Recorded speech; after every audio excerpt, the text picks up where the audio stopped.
بسم اللہ الرحمن الرحیم۔ السلام علیکم ڈیئر اسٹوڈنٹس، ہم لوگ 9th اسلامیات کر رہے ہیں جس کا ہم لوگوں نے چیپٹر نمبر 3 شروع کیا ہوا ہے۔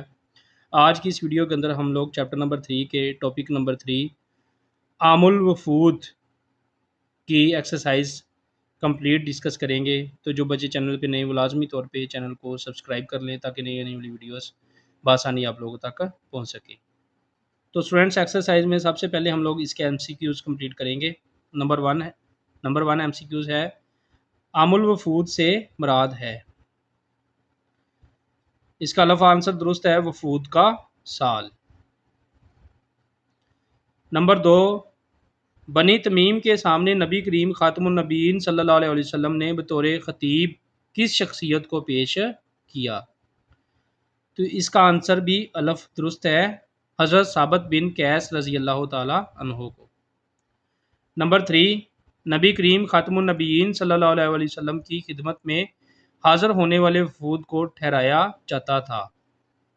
اس کا آنسر الف درست ہے، مسجد نبوی میں۔ نمبر 4، وفد بنی تمیم کی قیادت کر رہا تھا۔ اس کا بھی الف آنسر درست ہے، اقرا بن حاسب۔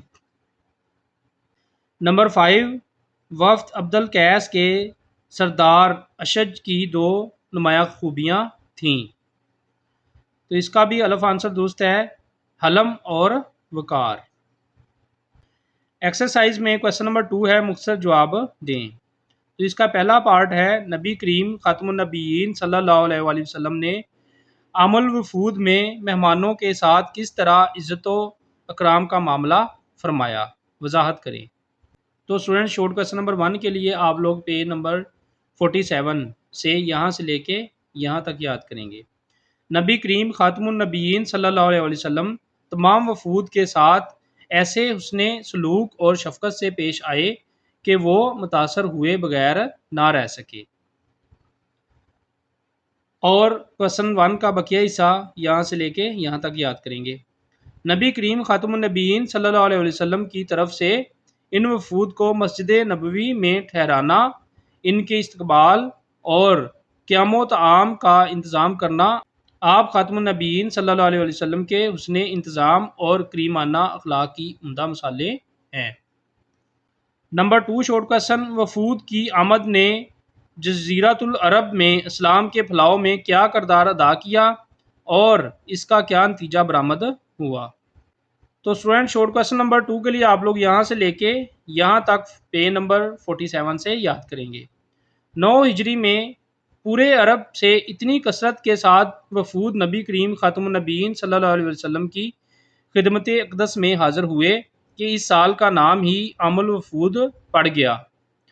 نبی کریم خاتم النبیین صلی اللہ علیہ وسلم تمام وفود کے ساتھ ایسے حسن سلوک اور شفقت سے پیش آئے کہ وہ متاثر ہوئے بغیر نہ رہ سکے۔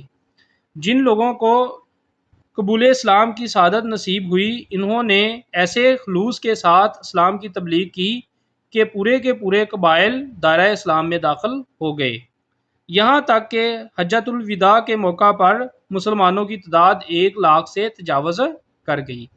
تو یہاں سے لے کے یہاں تک شارٹ کویسچن 2 کا آنسر آپ لوگ یاد کریں گے۔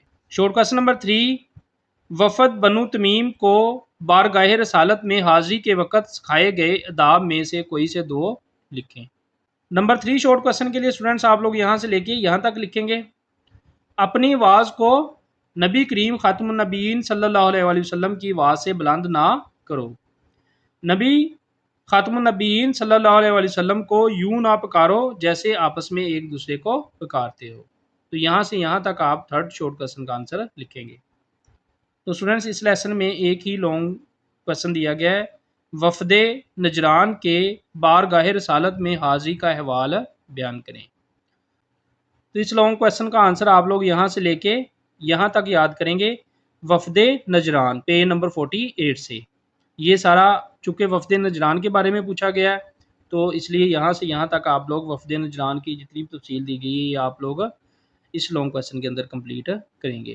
اس طرح آج کے اس لیسن کی ایکسرسائز کمپلیٹ ہو گئی۔ انشاءاللہ آنے والی ویڈیو کے اندر ہم لوگ نیکسٹ لیسن کی ایکسرسائز کمپلیٹ کریں گے۔ تو جو بچے چینل پہ نئے، وہ لازمی طور پہ چینل کو سبسکرائب کر لیں تاکہ نئی آنے والی ویڈیوز بآسانی آپ لوگوں تک پہنچ سکے۔